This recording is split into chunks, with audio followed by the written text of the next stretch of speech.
Vous êtes sur Urban FM 104.5, la station urbaine. Le Mac des Vagues reçoit Willy Conrad Asseco, a.k.a. le Big Will, qui vient nous parler de deux événements, donc le Yali Branch et le Talk Entrepreneur. Le grand bonjour.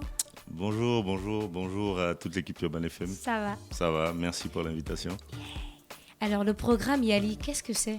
Alors le programme Yali ou le Mandela Washington Fellowship, c'est un programme qui a été initié par le président Barack Obama il y a quelques années déjà, qui vise en fait à réunir des jeunes leaders, des jeunes Africains à fort potentiel, des jeunes de l'Afrique subsaharienne à fort potentiel et leur offrir des bourses de 6 semaines dans différentes universités américaines.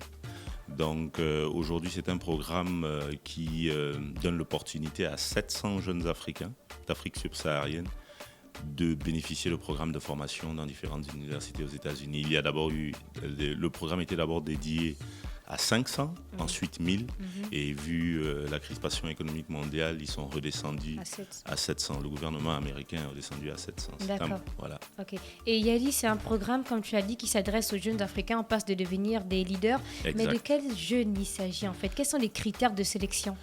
Le seul critère qu'il y a, c'est être originaire d'un pays d'Afrique subsaharienne, y vivre, avoir un projet, souhaiter contribuer au développement du pays dont on est originaire et avoir moins de 35 ans.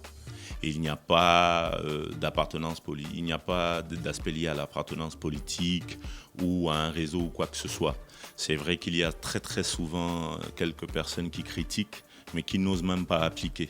C'est la raison pour laquelle moi-même, Willy Conrad Asseco, entrepreneur, ayant bénéficié de cette bourse en 2014, j'encourage beaucoup d'autres jeunes qui, comme moi, qui comme beaucoup d'autres Gabonais, à postuler et saisir cette opportunité. Et lorsque vous revenez en fait de cette formation, est-ce qu'il y a un suivi ou vous êtes laissé à vous-même ? Écoutez, déjà lorsqu'on décide de postuler, il n'y a pas de suivi. C'est une question, c'est la seule réponse. D'abord personnel. Voilà, c'est d'abord personnel. C'est d'abord, on va se dire, c'est une expérience pour la vie, le Mandela Washington Fellows.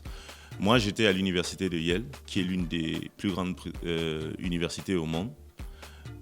C'est un endroit que j'imaginais pas fréquenter, que je pouvais pas m'offrir à l'époque. Donc, en ayant là-bas, j'ai bénéficié de formation, j'ai rencontré énormément de personnes et moi-même, j'ai vu un changement dans ma façon de gérer un certain nombre de choses. Donc, et ensuite, ça va être aux bénéficiaires de poser des actions sur le terrain, d'apprendre, de mettre en œuvre ce qu'il a appris là-bas. Donc, c'est d'abord personnel. Mais le département d'État américain à travers l'ambassade des États-Unis basée à Libreville fait le nécessaire pour rester à l'écoute de tous les bénéficiaires des différents programmes, que ce soit le IVLP, que ce soit le programme Humphrey, que ce soit le Yali. Donc c'est à tous ces jeunes-là d'y aller. Vous avez par exemple le cas de Gina et de Mosley qui sont également deux bénéficiaires de Yali, qui font un travail magnifique avec le club de lecture. Et à chaque fois, avec la fondation, je pense, Nouveaux Horizons, je crois, ils bénéficient de livres qu'ils distribuent à travers le Gabon. Vous avez également Jeff Bondamas, vous avez beaucoup d'autres jeunes qui sont là, qui mènent des actions sur le terrain et qui s'impliquent dans le développement de leurs communautés respectives. D'accord. Et si on parlait du Yali Branch, ça va se passer où, quand, comment ? Et on aura quel intervenant exactement ? Alors déjà, ce que je tiens à préciser, c'est que le développement des activités de Yali va bien au-delà de ma modeste personne, parce qu'il y a plus d'une dizaine de jeunes Gabonais qui ont bénéficié de cette opportunité. Je pense notamment à Andine Ziengi qui n'est plus à présenter. Je pense à Dorine Henry et beaucoup d'autres personnes, Johan Boutsou et plein de jeunes qui sont là, qui font des choses magnifiques.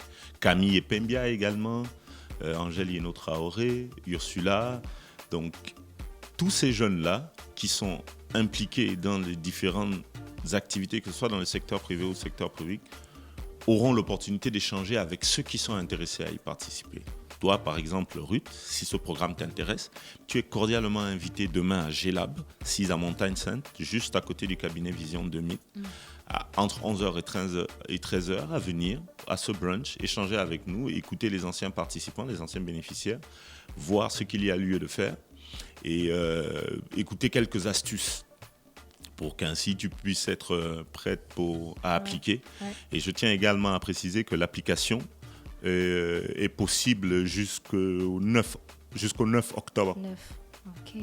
La décision, parce que souvent on reste un peu sceptique, la décision n'est pas prise à Libreville. La décision est prise à Washington. On est un numéro entre griffes, c'est-à-dire on remplit en ligne. Il y a des questions qui sont posées. On vous demande de présenter, de parler de votre biographie, de parler de vos projets, de parler des difficultés que vous avez. C'est en ligne. C'est-à-dire qu'il y a un programme, vous allez sur un lien. On aura l'occasion lors de ce brunch-là de présenter le lien à ceux qui... C'est pas encore disponible? Le lien est déjà disponible. Le lien est déjà disponible, mais c'est un long lien. Hein. Je veux dire à ceux qui m'écoutent. Il faut assister au Yali Brunch ou aller tout simplement sur Google. Taper Yali et généralement le recensement est fait de façon assez propre pour que le lien sorte automatiquement.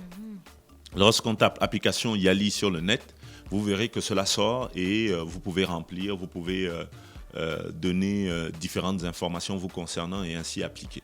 Ensuite, de façon random, de façon... Tu es déjà au States, là, le grand... De façon hasardeuse, voilà. Cette application, de façon hasardeuse...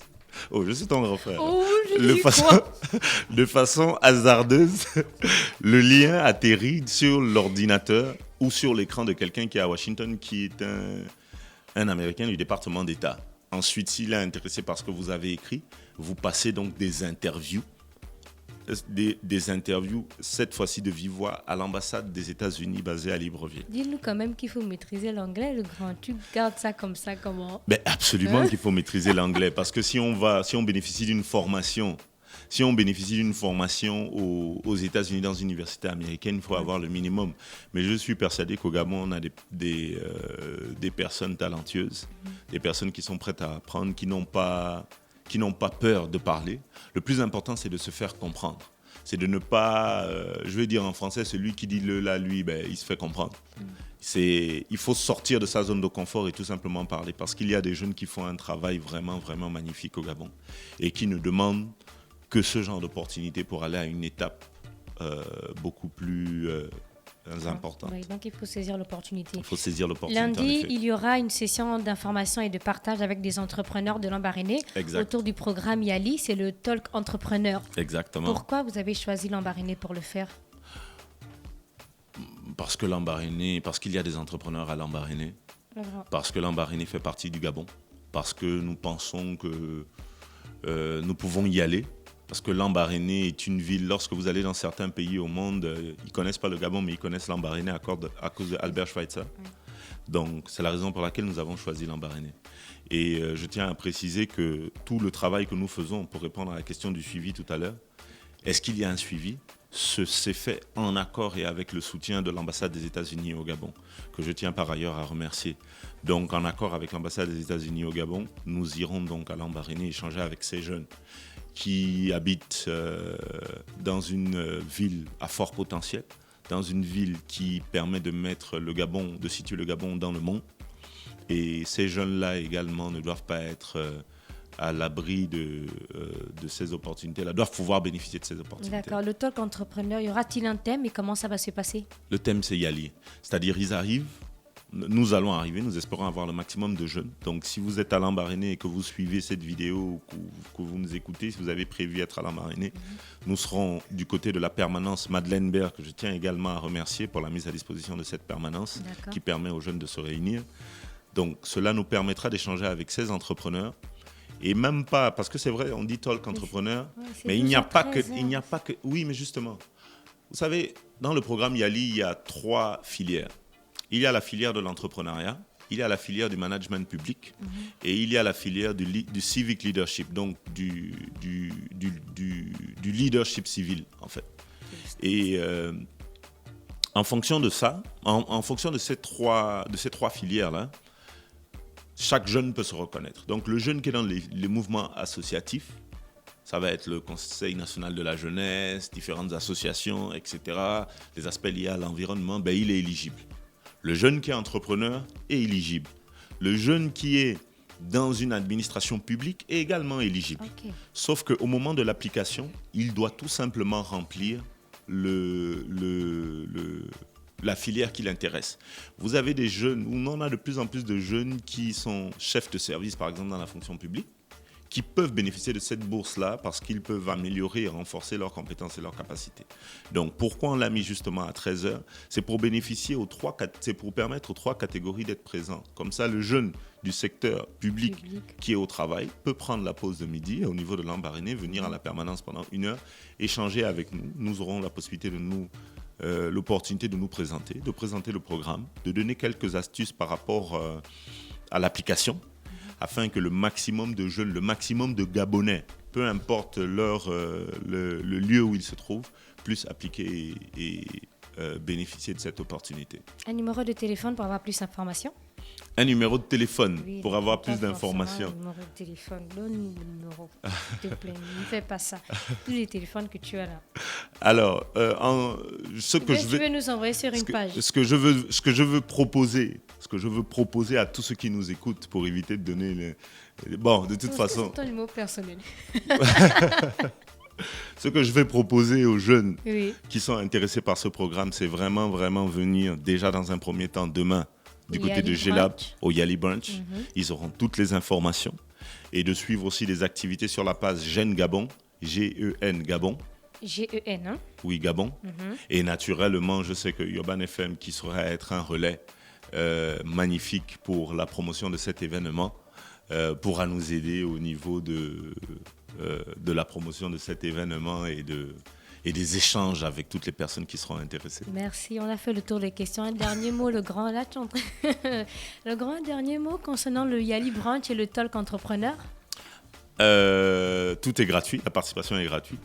Venez nombreux et merci beaucoup à toute l'équipe d'Urban FM qui nous ouvre toujours la porte lorsque nous venons parler de différentes activités. Merci beaucoup. Bon week-end à tous. Merci. C'était Willy Conrad Asseco qui nous parlait de 2 événements, notamment le Yali Branch et le Talk Entrepreneur. Retrouvez la vidéo de l'interview sur notre chaîne YouTube Urban FM 104.5, la station urbaine. N'oubliez pas de vous abonner. On se retrouve juste après la pause musicale.